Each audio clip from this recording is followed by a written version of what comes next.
여호와는 나의 목자시니라고 하는 말씀의 제목으로 하나님께서 오늘 우리에게 주시는 말씀의 은혜를 전하길 원합니다. 전 세계 수많은 크리스찬들에게 큰 사랑을 받고 있는 시편 23편을 읽을 때마다 우리가 가장 먼저 고백하는 것이 여호와는 나의 목자시니라고 하는 표현입니다. 다윗은 시를 시작하면서 나의 목자를 여호와라고 부릅니다. 언뜻 들으면 다윗의 개인적인 고백 같아 보이지만 이는 시편 23편을 이해하는데 굉장히 중요한 열쇠가 됩니다. 더 나아가서는 모든 이스라엘 백성들의 신앙 고백이 왜 그토록 중요한지에 대해서도 알 수 있는 아주 중요한 시편의 말씀입니다. 다윗은 하나님은 나의 목자라고 하지 않았습니다. 하나님은 나의 목자라고 하지 않고 여호와는 나의 목자라고 고백을 합니다. 여호와라고 하는 이름은 하나님이 세상 그 누구에게도 의존하지 않고 계시며 홀로 스스로 존재하는 분이심을 나타내는 표현입니다. 그리고 또 여호와라고 하는 이름은 여호와께서 당신이 선택하신 백성들과 언약의 관계가 있음을 강조할 때 말씀하셨던 이름이셨습니다. 애굽을 나오기 전 이스라엘 백성들은 애굽인들의 노예였습니다. 그리고 그들의 종이었습니다.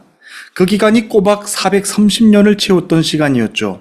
하지만 원래 이스라엘 백성들의 정체성은 강을 건넌 사람이라고 하는 뜻으로 그들의 본래 정체성은 히브리인에서 찾아볼 수 있습니다.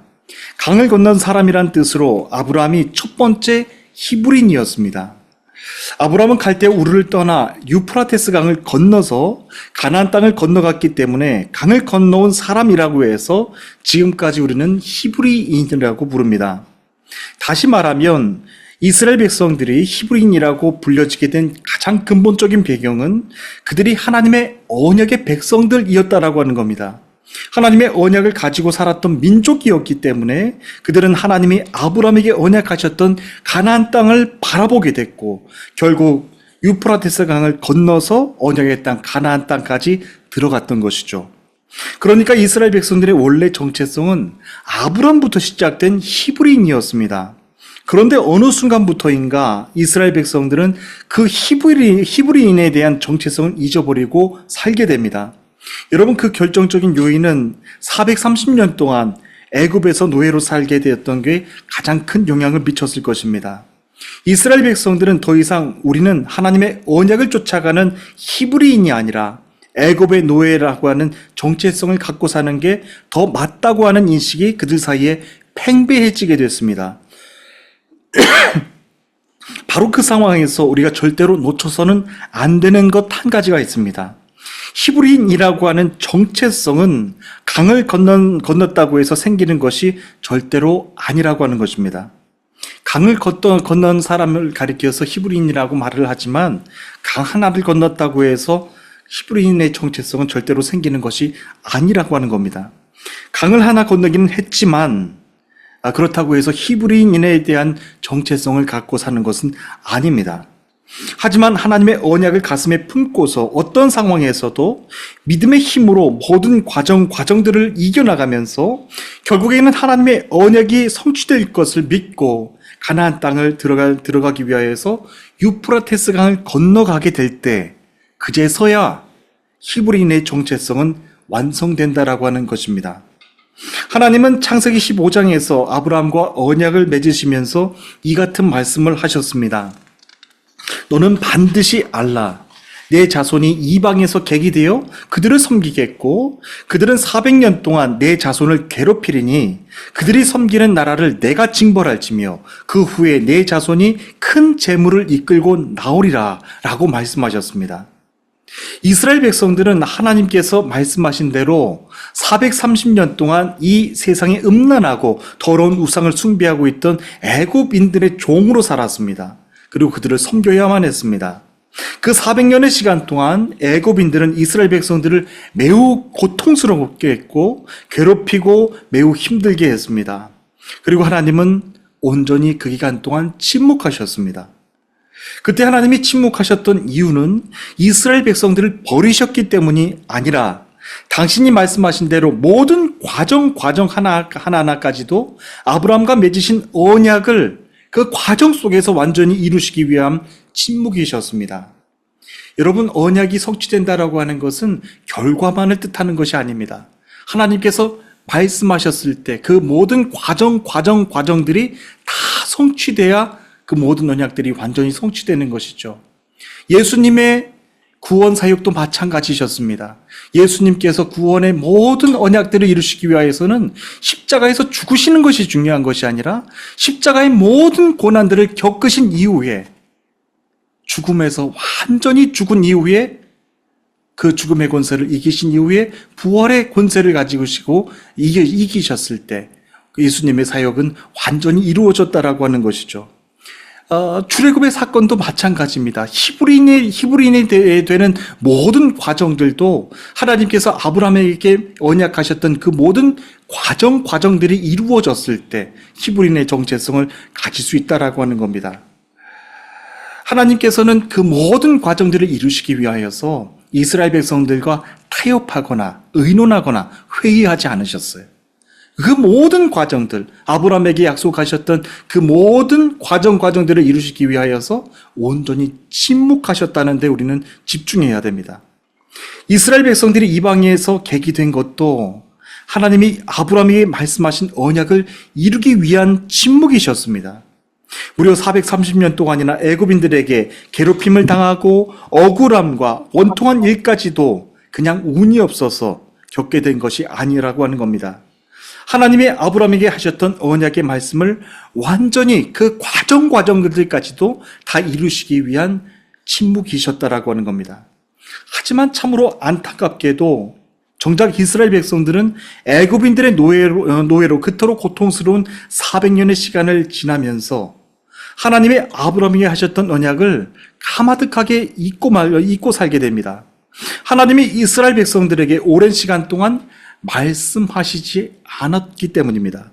그러나 하나님께서 말씀하시지 않았다고 하더라도 아브라함에게 언약하셨던 것까지 취소된 것은 아니었습니다. 하나님은 아브라함과 약속하신 대로 430년의 시간이 다 채워졌을 때, 그리고 과정들이 다 이루어졌을 때 드디어 모세의 입을 통하여서 말씀하셨습니다. 그 말씀이 출애굽기 6장 2절부터 7절까지 있는 말씀인데요, 제가 읽어드리겠습니다. 하나님이 모세에게 말씀하여 이르시되 나는 여호와니라. 내가 아브라함과 이삭과 야곱에게 전능의 하나님으로 나타났으나 나의 이름을 여호와로는 그들에게 알리지 아니하였고 가나안 땅 곧 그들이 거류하는 땅을 그들에게 주기로 그들과 언약하였더니 이제 애굽 사람이 종으로 삼은 이스라엘 자손의 신음소리를 내가 듣고 나의 언약을 기억하노라. 그러므로 이스라엘 자손에게 말하기를 나는 여호와라. 내가 애굽 사람의 무거운 짐 밑에서 너희를 빼내며 그들의 노역에서 너희를 건지며 편팔과 여러 큰 심판들로서 너희를 속량하여 너희를 내 백성으로 삼고 나는 너희의 하나님이 되리니 나는 애굽 사람의 무거운 짐에서 너희를 빼낸 너희의 하나님 여호와인 줄 너희가 알리라 라고 하셨습니다. 여기에서 저와 여러분들이 집중해야 될 하나님의 이름 여호와 하나님에 집중해야 됩니다. 하나님은 당신이 아브라함과 맺으신 언약을 까마득하게 잊고 살았던 이스라엘 백성들을 말씀으로 그들의 정체성을 다시 일깨우셨습니다. 이스라엘 백성들에게 드디어 여호와라고 하는 당신의 이름을 드러내신 것입니다. 본문 속에서 분명히 말씀하십니다. 아브라함과 이삭, 야곱에게는 내가 전능의 하나님으로 나타났으나 그들에게는 내가 여호와라고 하는 나의 이름을 밝히지 않았노라고. 그런데 이제는 여호와라고 하는 이름을 말씀하시는 겁니다. 그러니까 여호와라고 하는 이름은 하나님의 이스라엘 백성들에게 그냥 간단하게 내 이름은 여호와다라고 하면서 소개하신 의미가 전혀 아닙니다. 이스라엘 백성들이 400년이 넘는 시간 동안 세상의 우상을 섬기는 백성들의 종이 되어서 살다가 보니까 하나님 나라의 백성으로서의 정체성은 까마득하게 잊고 살았던 거죠. 그래서 너희는 세상의 종이 아니라 하나님의 자녀이고 하나님의 언약을 품고 살아가는 하나님 나라의 백성이라고 하는 것을 일깨워주기 위하여서 그들에게 나의 이름은 여호와 하나님이라고 그들을 일깨워주기 위하여서 말씀하신 그 이름이셨다라고 하는 겁니다. 사랑하는 나의 백성들아, 400년 동안 많이 힘들었지? 그리고 하나님의 돌보심과 인도하심을 받지 못하고 우상을 섬기는 나라와 우상의 백성들에게 고통을 당하면서 얼마나 많이 외로웠니? 이젠 결코 너희들을 예전처럼 그냥 내버려 두지 않을 것이다.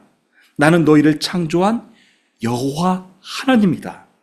이제 너희는 세상의 노예가 아니라 나의 백성 이스라엘 백성들이다. 언약의 백성들이다. 라고 하면서 내 이름은 여호와다. 라고 말씀하신 겁니다. 이스라엘 백성들은 노예로 살았던 400년 동안 그토록 부르고 싶었던 여호와, 나의 하나님, 나의 아버지의 이름을 드디어 듣게 된 것입니다. 이제 그분의 이름은 언약의 백성들의 노래가 되었고 시가 된 것이죠. 그것이 바로 시편 23편입니다. 지금도 우리가 아버지, 어머니의 존함을 부르는 것이 굉장히 어렵습니다. 저도 아버지의 존함을 부르는 것이 굉장히 어렵습니다. 그만큼 두려운 이름이시고 어려운 이름이십니다. 그런데 하물며 하나님의 이름을 이스라엘 백성들에게 밝혀주신 거예요. 왜요? 400년 동안 노예로 살다 보니까 히브리인의 정체성을 다 잃어버리고 산 거예요. 너희들은 노예가 아니야. 그러면서 일깨워주기 위하여서 나의 이름은 여호와 하나님이다. 너희와 언약을 맺은 여호와 하나님이다. 라고 하면서 일깨워주기 위해서 그들에게 여호와 하나님의 이름을 친히 불러주신 거라고 하는 것입니다. 저는 우리가 여호와 하나님, 아버지가 알려주신 여호와 하나님, 그분의 이름을 고백할 때마다 여러분들의 삶 속에서 내 믿음을 다시 깨우시기 위하여서 불러주시는 여호와 하나님을 만나실 수 있는 그런 축복의 은혜가 가득 넘치시기를 축복합니다. 그냥 여호와 하나님이라고 고백하는 것도 아닙니다. 내가 부르고 싶다고 해서 여호와 하나님이라고 해서 부르는 것도 아닙니다.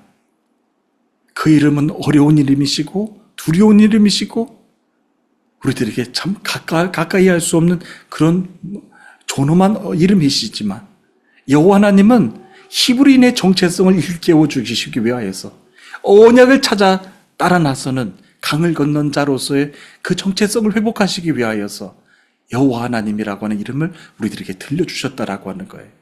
그래서 오늘 이 시편에 있는 여호와는 나의 목자신이라고 하는 말씀이 너무나도 중요하다라고 하는 말씀입니다. 예, 우리 다 계속해서 우리 2절과 3절 말씀을 계속해서 보시겠는데요. 제가 읽어드립니다. 그가 나를 푸른 풀밭에 누이시며 쉴만한 물가로 인도하시는도다. 내 영혼을 소생시키시고 자기 이름을 위하여 의의 길로 인도하시는도다. 라고 말씀하십니다.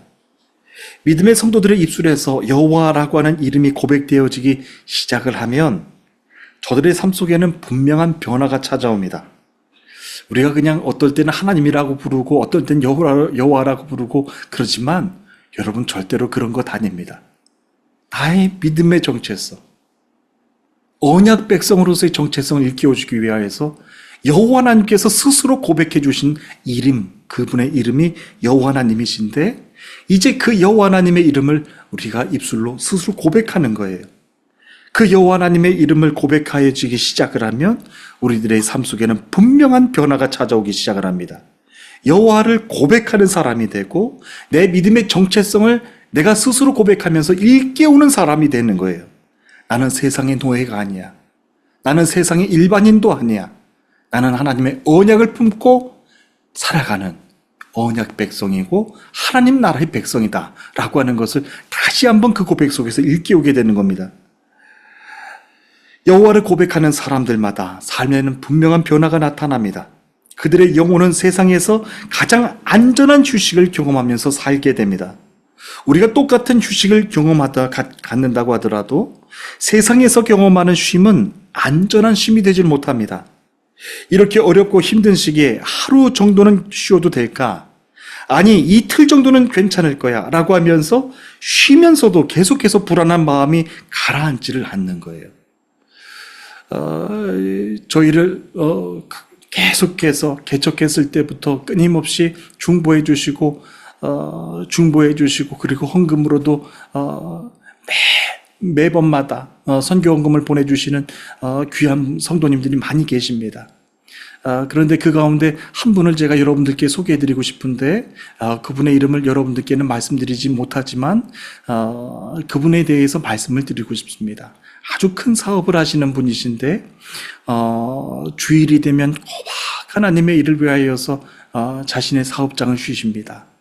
그리고 기도할 때마다 그리고 모든 예배 드릴 때마다 교회에서 가장 앞장서서 일을 하시는 분입니다. 제가 그분이 너무나도 신기해서 그분께 여쭤봅니다. 우리 성도님, 어떻게 이렇게 대목이신 날에도 하나님의 일을 위하여서 이렇게 쉬실 수가 있습니까? 라고 여쭤보면은 그분은 늘 동일한 말씀으로 저에게 말씀을 하십니다. 목사님, 일을 열심히 한다라고 제 수입이 채워지는 게 아니더라고요.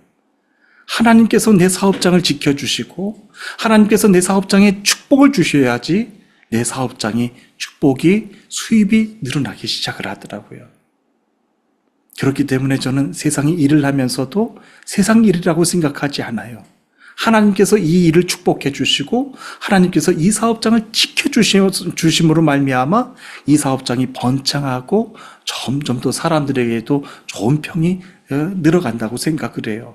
그래서 저는 주일이 되고 중요한 일이 되고 중요한 날이 되고 그래도 이 사업장을 비우는 것이 절대로 나는 두렵지가 않아요. 왜냐하면 하나님이 이 사업장을 지켜주시는 것을 믿기 때문에 그래요. 라고 하면서 항상 그분은 사업장을 위하여서 기도할 때마다 하나님이 지켜주셔서 감사합니다. 하나님이 이 사업장을 돌봐주셔서 감사하고 축복해 주셔서 감사합니다. 라고 하는 고백을 끊임없이 그렇게 고백을 해요. 그리고 정말로 그분은 기쁜 그런 얼굴 표정을 잃지를 않아요. 항상 하나님이 이 일해 주신다고 하고 항상 하나님께서 앞서 진행해 주신다고 하고 어려운 일을 겪을 때에도 불구하고 하나님께서 다 앞서 진행해 주실 것을 믿는다고 고백을 하는 거예요. 그렇습니다. 세상 사람들의 쉼과 여호와는 나의 목자신이라고 하는 고백하는 저와 여러분들 믿음의 사람들이 쉬게 되는 그 쉼은요, 본질적으로 다른 쉼이에요. 세상 사람들은 언제 내 상황이 더 나빠지게 될까 쉬면서도 불안한 것이죠. 그런데 우리 믿음의 사람들, 특별히 여호와는 나의 목자신이라고 하는 고백하면서 살아가는 사람들은 나의 모든 것, 자녀들까지도 앞날까지도 다 하나님께서 지켜주시는 것을 믿기 때문에 평안하게 그렇게 안전하게 쉼을 쉬고 살아갈 수가 있다라고 하는 겁니다. 우리가 똑같은 쉼을 쉬더라도 오늘 여러분들 한번 확인해 보시기를 바랍니다. 내가 쉬는 쉼이 완전한 쉼인가 아니면 불안전한 쉼인가 라고 하는 것을 한번 테스트해 보시길 바랍니다. 여호와는 나의 목자신이라고 하는 고백하면서 살아가는 사람들은 그의 쉼이 불안전할 수가 없어요. 왜냐하면 항상 나의 삶을 앞서 진행해 주시고 항상 졸지도 아니하시고 주무시지도 아니하시는 하나님께서 지켜주고 계시는 걸 믿기 때문에 어떤 상황에서도 담대하고 평안하게 쉴 수 있다라고 하는 것입니다. 물론 세상 사람들의 삶에도 푸른 풀밭이 있습니다. 쉴 만한 물가도 존재합니다. 그들의 환경이 안전할 수 있다라고 생각할 수도 있습니다. 하지만 그들과 우리들의 삶의 본질적인 차이점이 있는데 목자가 있고 없고의 차이점이에요. 저와 여러분들의 삶에는 우리의 선한 목자가 되시는 여호와 하나님이 계십니다. 어떤 일에도 두려워하지 마시고 어떤 일에도 걱정하지 마시고 어떤 일에도 여러분들 불안해하지 않기를 주님의 이름으로 축복합니다. 여호와 하나님은요, 여러분들이 잘 때도 주무시지 않아요. 여러분들이 아플 때도 여호와 하나님은 계속해서 지켜보시는 거예요. 그 여호와 하나님께서 여러분들을 완전한 쉼으로, 안전한 쉼으로 인도해 주신다라고 하는 겁니다. 그래서 여호와 하나님 그의 이름을 부르는 사람들마다 이렇게 고백을 하는 겁니다. 예, 주님, 그가 나를 푸른 풀밭에 쉬게 하십니다. 여호와는 나를 잔잔한 물가로 이끌어 쉬게 하시며 나에게 새 힘을 주십니다. 자신의 이름을 위하여서 주님은 나를 의로운 길로 인도하십니다. 라고 고백을 하는 겁니다. 세상 사람들이 믿음의 사람들을 보면서 도저히 이해할 수 없는 부분이 바로 이것입니다. 똑같은 일을 하는데도, 똑같이 쉬는데도 믿음의 사람들이 일하고 믿음의 사람들이 쉬는 것은 달라 보이는 거예요. 저들의 삶에는 늘 기쁨이 충만하고 저들의 삶에는 왠지 모르게 믿음이, 신뢰가 충만하다라고 하는 겁니다. 똑같은 문제의 터널을 지날 때에도 우리 믿음의 사람들의 입술에는 찬양이 가득한 겁니다. 요한복음 14장 27절 말씀입니다. 평안을 너희에게 끼치노니 곧 나의 평안을 너희에게 주노라. 내가 너희에게 주는 것은 세상이 주는 것 같지 아니하리라. 너희는 마음에 근심도 말고 두려워하지도 말라 라고 말씀하셨어요. 예, 주님이 우리에게 주시는 평안은요, 세상이 주는 평안과 다르다고 우리 주님도 말씀하셨어요. 주님이 함께 해주시는 평안이기 때문에 그렇습니다. 참으로 신기한 것은 내가 몸은 엄청 힘든데도, 엄청 피곤한데도 내 영혼이 기쁘고 즐거울 때가 있습니다. 여러분, 자녀는요, 아버지가 기뻐하시는 길을 갈 때 영혼이 기쁩니다. 자녀는요, 아버지가 기뻐하시는 일을 할 때 영혼이 즐겁고 평안합니다. 세상의 모든 걱정과 근심은 모두 다 죄 때문에 들어온 것입니다. 죄는 무엇을 하든지, 어떤 큰일을 하든지 아버지 마음과 다 정반대로 하게 만듭니다. 오른쪽으로 가라고 하면 왼쪽으로 가고 싶습니다. 일을 하라고 하면 쉬고 싶고요. 쉬라고 하면 또 일하고 싶습니다. 죄는 아버지의 말을 듣기 싫어하는 성품입니다. 무엇을 해도 다 반대로 합니다. 하지만 죄의 길에서 돌이켜서 아버지가 원하시는 길을 갈 때가 있습니다. 아무것도 하지도 않았는데 그냥 아버지가 원하시는 길을 갈 때가 있어요. 성경은 그의 길을 의의 길이라고 말합니다. 다윗은 자신의 시편에서 이렇게 고백을 하는 것이죠. 나에게 새 힘을 주십니다. 자신의 이름을 위하여 주님은 나를 의로운 길로 인도하십니다 라고 고백합니다. 죄인에게 가장 큰 기쁨은요, 죄를 용서받을 때 받는 기쁨입니다. 만약 누군가가 죄인의 길에서 돌이키지 않고서 이전보다 더 많은 일, 더 큰 일을 한다고 하더라도 그것은 많은 일을 하면 할수록 더 큰 고통이 되고 불안이 됩니다. 하지만 죄인의 길에서 돌이켜서 주인이 기뻐하시는, 아버지가 기뻐하시는 일을 하는 사람들이 있어요. 그는 이전보다 더 큰 일을 할 수도 있고 더 중요한 일을 할 수도 있습니다. 더 많은 일을 한다고 하면서도 불평하거나 신경질을 내지도 않습니다. 그 일을 감당할 수 있도록 지혜를 달라고 간구하고 아버지께 기쁨이 될 수 있도록 하나님의 방법대로 그 일을 해결해 나갑니다. 주인과 함께 기쁨을 누리는 아주 지혜로운 종의 모습인 것이죠. 바로 그것이 의로운 길을 갈 때, 하나님이 원하시고 인도하시는 길을 갈 때 갖게 되는 기쁨입니다. 예, 오늘 저는 시편에서 고백한 것처럼 저와 여러분 모두가 우리의 목자 대신 우리 주님이 인도하시는 그 의로운 길로 행할 때 저와 여러분들의 영혼이 충만하게 기쁨이 넘치시기를, 가득 넘치시기를 축복합니다. 목자는 이전보다 더 큰 일, 더 작은 일, 양이 더 큰 일을 한다고 양을 더 귀여워하지 않습니다. 목자가 가장 기뻐할 때는 언젠가예요? 목자가 오라고 하는 길로 양이 순종하며 갈 때 목자는 기뻐하는 거예요. 목자가 기뻐할 때가 언젠가예요? 양이 많은 일, 큰 일을 할 때가 아닙니다. 그리고 많이 먹을 때도 목자는 절대로 기뻐하지 않아요. 목자가 원하는 길로 온전히 순종하며 갈 때, 그리고 안전함을 믿고 목자가 지켜주는 것을 믿고 평안하게 잠들 때 그 모습 자체가 기쁜 거예요. 바로 그러한 우리 아름다운 신앙의 모습들이 저와 여러분들 가운데 가득 넘쳐나시기를 주님의 이름으로 축복합니다. 이어서 4절과 5절 말씀인데요, 제가 읽어드립니다. 내가 사망의 음침한 골짜기로 다닐지라도 해를 두려워하지 않을 것은 주께서 나와 함께 하심이라. 주의 지팡이와 막대기가 나를 안위하시나이다. 주께서 내 원수의 목전에서 내게 상을 차려주시고 기름을 내 머리에 부으셨으니 내 잔이 넘치나이다. 아멘. 사람이 세상을 기쁘게 살다가도 인생의 두려움과 절망, 공포 같은 것들은 늘 항상 찾아옵니다. 우리는 보통 시편 23편을 다윗이 목동이었을 때 지었을 것이라고 그렇게 생각을 합니다. 하지만 그렇지 않습니다. 성경학자들에 따르면 다윗이 인생의 마지막 때 기록했을 것이라고 그렇게 추정을 합니다. 다윗은 죽음의 음침한 골짜기를 지났다고 했습니다. 주님이 원수들이 보는 앞에서 자신에게 식탁을 차려주셨다라고 그렇게 고백을 합니다. 다윗에게 그때 상황이 얼마나도 두려웠을까요? 여러분, 식탁은 가장 평안하고 가장 기쁜 자리잖아요. 그런데 바로 눈앞에 원수가 차려놓은 그 원수가 함께 마주보고 있는 거예요. 너무나도 두려웠을 것입니다. 이제 곧 죽을 수도 있겠다라고 하는 두려움도 있었을 것입니다. 자기가 보는 눈앞에서 원수들이 있는 거예요. 우리의 삶에도 얼마든지 이와 같은 시간들이 찾아옵니다. 삶의 고난의 문제가 너무나도 커서 누구에게도 말할 수 없을 정도로 두려워질 때가 있습니다.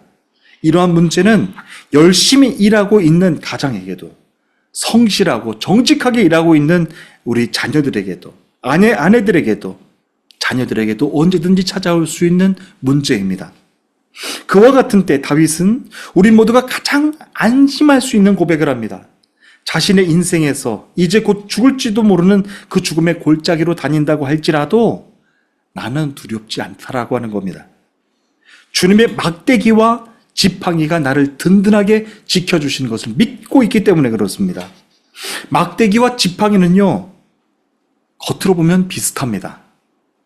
하지만 목자의 손에 막대기가 주어지면 그것은 짐승들의 공격으로부터 양을 지켜주는 무기가 됩니다. 그리고 목자의 손에 지팡이가 주어진다면 양들에게 방향을 알려주는 안내 표시판이 됩니다. 오늘도 이 세상을 살아가면서 얼마나도 많은 길이 있습니까? 올해도 삶을 살아가면서 이 길을 따라 나가는 것이 올바른 길인지, 잘못된 길인지, 실수하고 낭패를 보는 길인지 어떻게 알 수가 있겠습니까? 세상 사람들은 그들의 삶에는 목자가 없기 때문에 그냥 도전하고 그냥 나가는 거예요.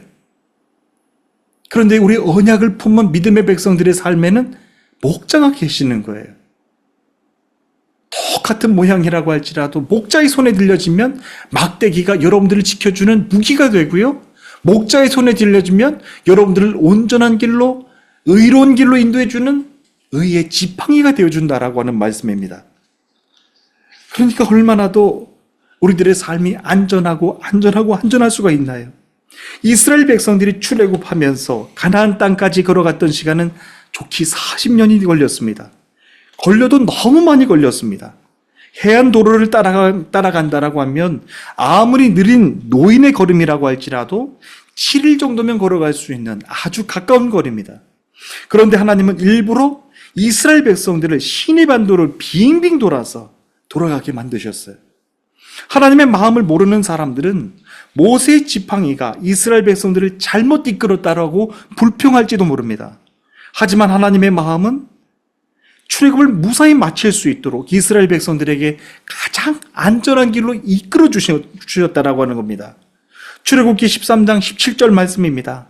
바로가 백성을 보낸 후에 블레셋 사람의 땅의 길은 가까울지라도 하나님이 그들을 그 길로 인도하시지 아니하셨으니 이는 하나님이 말씀하시기를 이 백성이 전쟁을 하게 되면 마음을 돌이켜 애굽으로 돌아갈까 하셨습니다. 라고 말하고 있습니다.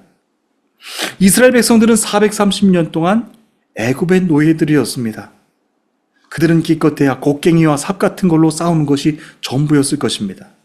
만약 하나님이 이스라엘 백성들을 전쟁하기 좋아하는 그 블레셋 군대들, 해안의 블레셋 군대들과 마주하게 했다고 한다면은, 해안도로로 가까이 인도하셨다라고 한다면은 그들은 그 자리에서 다 죽었는지도 모릅니다. 그리고 다 다시 애굽으로 도망쳤을 것입니다. 그래서 하나님의 지팡이가 이스라엘 백성들을 가장 안전한 시내 반도를 따라서 빙 돌아서 가게 만드셨다라고 하는 겁니다. 올 한 해를 이제 계속해서 살아가면서 하나님께 기도하는 것 중에, 하나님, 나의 기도는 왜 이렇게 늦게 들어주십니까? 내가 구하는 것은 왜 그렇게 빙 돌아가도록 그렇게 하나님께서 인도해 주시는 겁니까? 라고 불평해 왔는지 모릅니다. 하지만 아닙니다. 하나님의 지팡이가 여러분들을 가장 안전한 길로 인도해 주시고 계시는 걸 믿으시길 바랍니다. 그렇지 않으면 여러분들은 세상 속에서 두려움 속에서 넘어질 수도 있고 다시 도망갈 수도 있고 믿음의 길에서 넘어질 수도 있다라고 하는 겁니다. 하나님은 나의 길을 너무나도 잘 알고 계셔서 생명의 길로 인도해 주고 계신다라고 하는 겁니다. 이제 마지막 6절 말씀을 제가 읽어드리고 오늘 주시는 말씀을 마치길 원합니다. 내 평생의 선하심과 인자하심이 반드시 나를 따르니 내가 여호와의 집에 영원히 거하리로다 라고 고백하면서 이 시편 말씀이 맞춰지게 됩니다. 이 세상에서는 자신의 죽는 날을 아는 사람들은 아무도 없습니다. 아무리 부자라도 알 수가 없고 아무리 똑똑하더라도 알 수가 없습니다. 하지만 우리 믿음의 사람들이 죽는 그 길 가운데는 평안이 있고 기쁨이 있습니다. 무엇 때문에 그렇습니까? 우리들이 살 곳은 이 땅이 아니라 영원한 생명을 주시는 그 땅, 하나님의 천국이기 때문에 그렇습니다. 하나님의 천국을 꿈꾸면서 살아가는 사람들은 세상에서의 삶도 성실하면서 하나님의 인도하심을 달마다 기뻐하면서 살아갑니다. 우리들의 삶 가운데 어떤 것도 소중하지 않은 것이 없는 것은 여러분 오늘 하루를 지나면서도 하나님의 언약의 과정들이 성취되고 있다라고 하는 것을 우리는 봐야 된다라고 하는 겁니다. 여러분, 우리는 그냥 가나안 땅에 들어갈 수가 없어요. 히브리인의 정체성은요, 강 하나 건넜다고 해서 생기는 것 아니에요.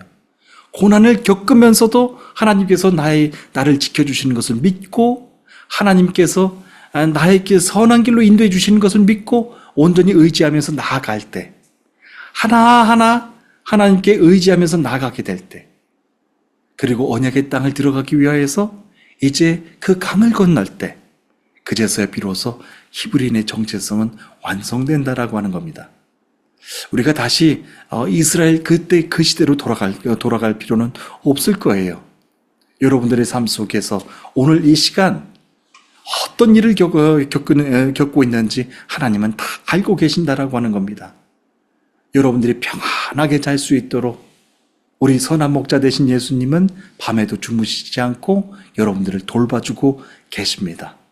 그리고 어떤 일에도 사망의 음침한 골짜기로 다닐지라도 여러분들을 가장 안전하게 지켜주실 분이 바로 우리 선한 목자이신 예수 그리스도이시라고 하는 겁니다. 이제 올 한 해 절반을 다 다가왔습니다. 이제 마지막 남은 절반을 우리 하나님을 온전히 의지하면서 우리 나머지 절반도 하나님의 언약을 이루는 모든 과정들을 채워야 되지 않겠습니까? 과정 없이 결과는 없다라고 하는 거예요. 여러분들 모두를 축복합니다. 언약의 백성으로 불러주신 여러분, 여호와 하나님, 그분의 이름을 부르면서 이제 한 주간 동안 승리하면서 살아가시는 저와 여러분 되시기를 축복합니다. 우리 다 함께 기도하시겠습니다. 참 좋으신 아버지 하나님 감사합니다. 아브라함과 이삭, 야곱에게는 전능의 하나님으로 알려졌으나 그들에게는 여호와라고 하는 이름조차 밝히지 아니하셨는데 하나님, 이스라엘 백성들을 일깨워주기 위하여서 여호와 하나님이라고 하는 이름을 그제서야 밝혀주셨습니다. 이제 그 여호와 하나님의 이름은 우리들에게 두려운 이름이 아니라, 어려운 이름이 아니라 시편의 말씀처럼 우리의 삶의 노래가 되게 해 주셨고, 어떤 상황 속에서도 너는 언약 백성이라고 하는 것을 알게 해 주시기 위해서 들려주신 여호와 하나님 이름이라고 하는 것을 알게 해 주시니 감사드립니다. 우리 사랑하는 믿음의 성도들 있습니다. 하나님, 어떤 상황 속에서도 여호와 하나님이라고 하는 이 귀한 이름을 잃지 않게 해주시고, 사랑하는 우리 자녀들까지도 주님께서 아버지 하나님 이 복된 삶을 살아가게 해주셨는데, 이 언약의 과정들 어려워하지 않고 고통스러울 때마다도 하나님 의지하면서 나갈 수 있는 어린 자녀들 될 수 있도록 주님 인도해 주시옵소서. 한 주간 동안에도 언약을 이루어 나가는 모든 과정들 하루하루 성실하며 하나님 믿음으로 이겨나갈 수 있는 성도들의 삶 될 수 있도록 인도하여 주시옵소서. 예수님의 거룩하신 이름으로 기도하옵나이다. 아멘. 하나님은 너를 원하시는 분, 이 세상 그 무엇 그 누구보다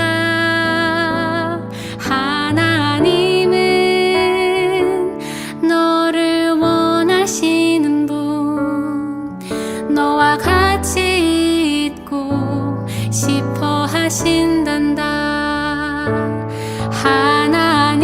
하나님은 너를 인도하는 분, 광야에서도 폭풍 중에도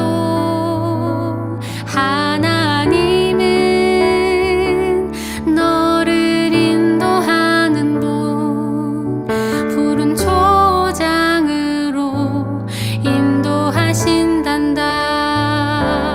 그의 생각 셀 수 없고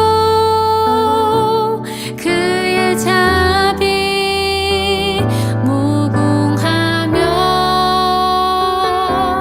그의 성실 날마다 새롭고 그의 사랑 끝이 없단다. 그의 생각 셀 수 없고 그의 자비 무궁하며 그의 성실 날마다 새롭고 그의 사랑 끝이